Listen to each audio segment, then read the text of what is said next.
Paul and the Galatians. Do not return to the beggarly elements. Many people today are confused by the book of Galatians. Sunday keepers claim Galatians teaches the Sabbath was nailed to the cross. Saturday keepers use the same texts to claim Yahweh's feasts are no longer binding. All claim the weak and beggarly elements mentioned in Galatians 4 refer to Israelite law, no longer binding on Christians.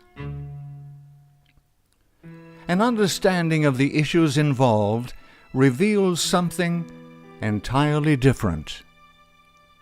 Paul wrote primarily for a Gentile audience, and heaven greatly blessed his labors. The gospel for the uncircumcised, Gentiles, had been committed to me as the gospel for the circumcised, Israelites, was committed to Peter. For he who worked effectively in Peter for the apostleship to the circumcised also worked effectively in me toward the Gentiles. Paul's message was very straightforward.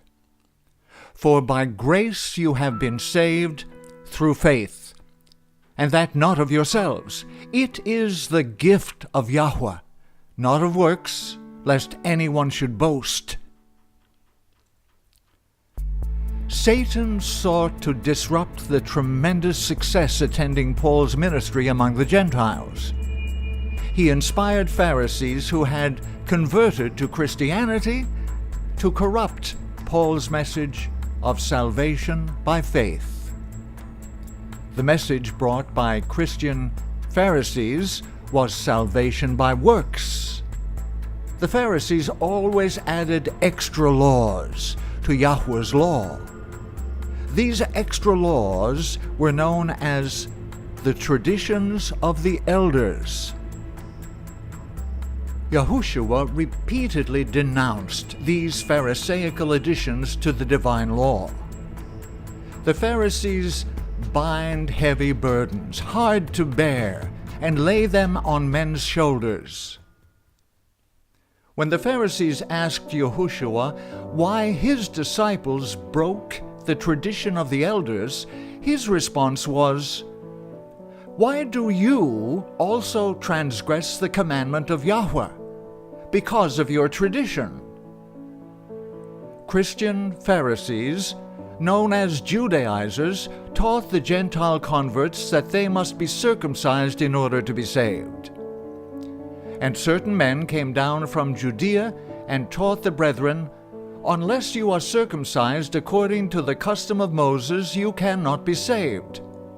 Therefore, when Paul and Barnabas had no small dissension and dispute with them, they determined that Paul and Barnabas should go up to Jerusalem to the apostles and elders about the question. And when they had come to Jerusalem, they were received by the church and the apostles and the elders. But some of the sect of the Pharisees who believed rose up, saying, "It is necessary to circumcise them and to command them to keep the law of Moses."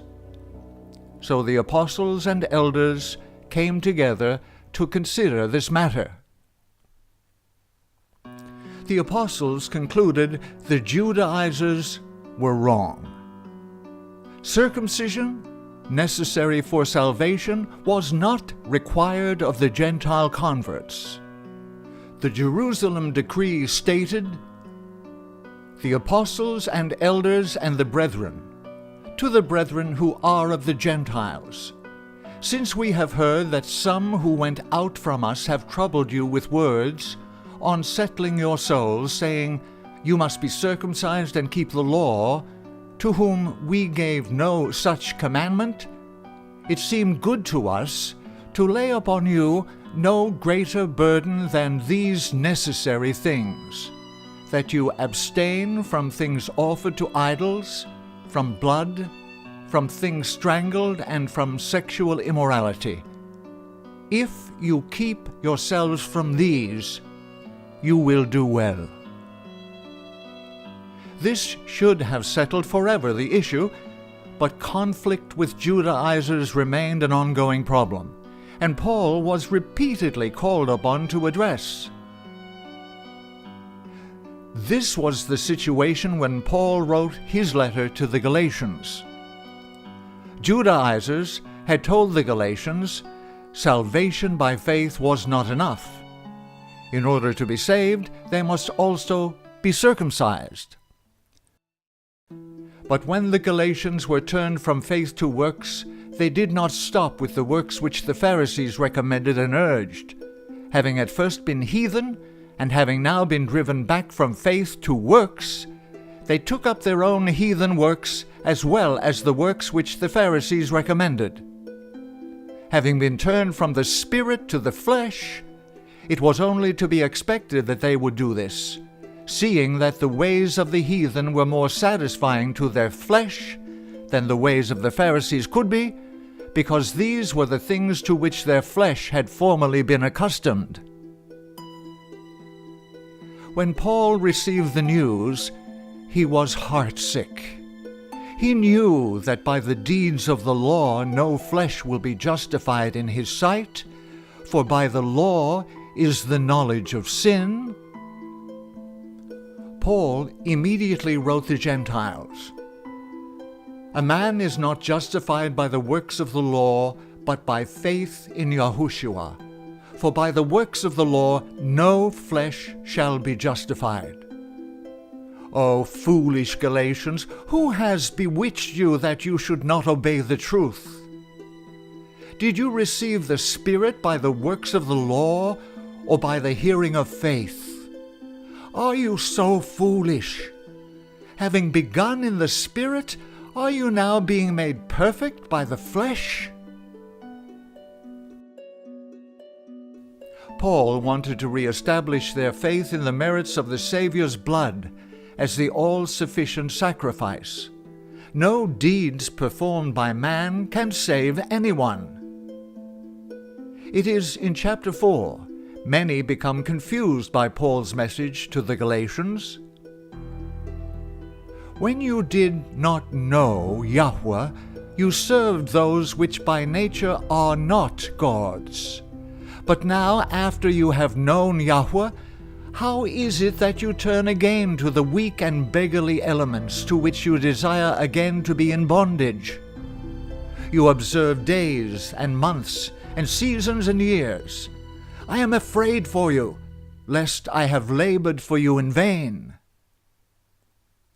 Because the message to the Galatians was for the express purpose of refuting the Judaizers, many have assumed the weak and beggarly elements Paul refers to must be the law of Yahweh with the statutes and judgments.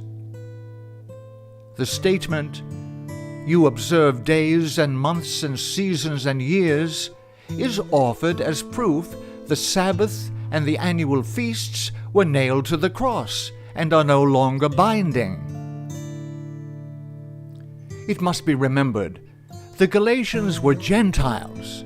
The Galatians could not turn back again to something they had never believed in the first place before becoming Christians. Anybody who reads the epistle to the Galatians and thinks as he reads must know that the Galatians were not Jews. They had been converted from heathenism. Therefore, previous to their conversion, they had never had anything to do with any religious custom that was practiced by the Jews. They had nothing whatever in common with the Jews. Consequently, when they turned again to the weak and beggarly elements to which they were willing again to be in bondage, it is evident that they were not going back to any Jewish practice.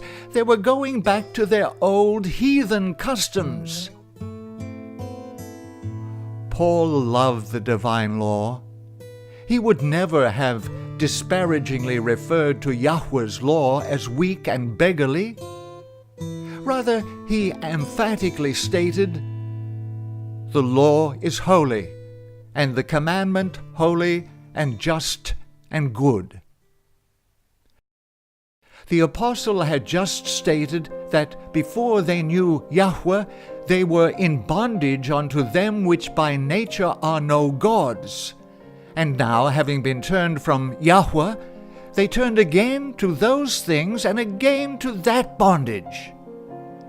And these elements whereunto they were formerly in bondage, and to which they were now again in bondage, were the elements of the world. Some have claimed the lunar Sabbath is wrong by pointing to Paul's admonishment of the Galatians for observing days and months and seasons and years. However, Paul is not saying this. In Yahweh's calendar, there are holy days, festal weeks, and even sabbatical years. But there are no holy months or seasons. Paul was referring to pagan practices, thus confirming the weak and beggarly elements the Galatians had returned to were pagan rites.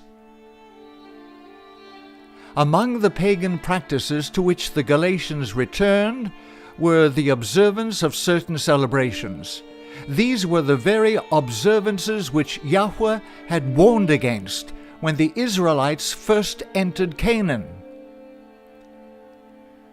When thou art come into the land which Yahweh your Elohim giveth thee, thou shalt not learn to do after the abominations of those nations.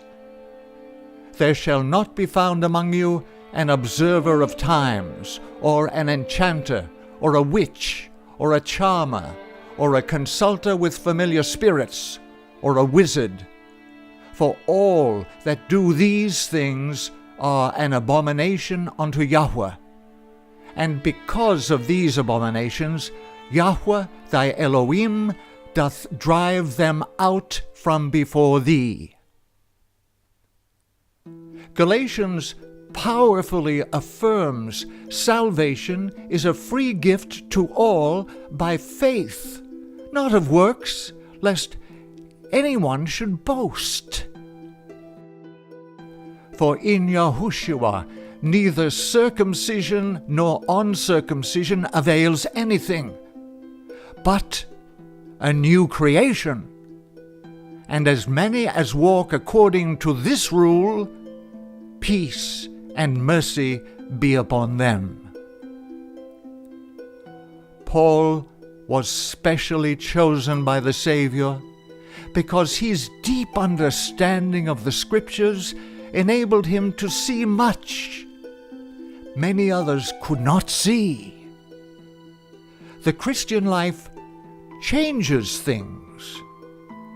As we prayerfully study the Bible and choose to walk in obedience to that which we find, by grace through faith, we shall become more like Christ.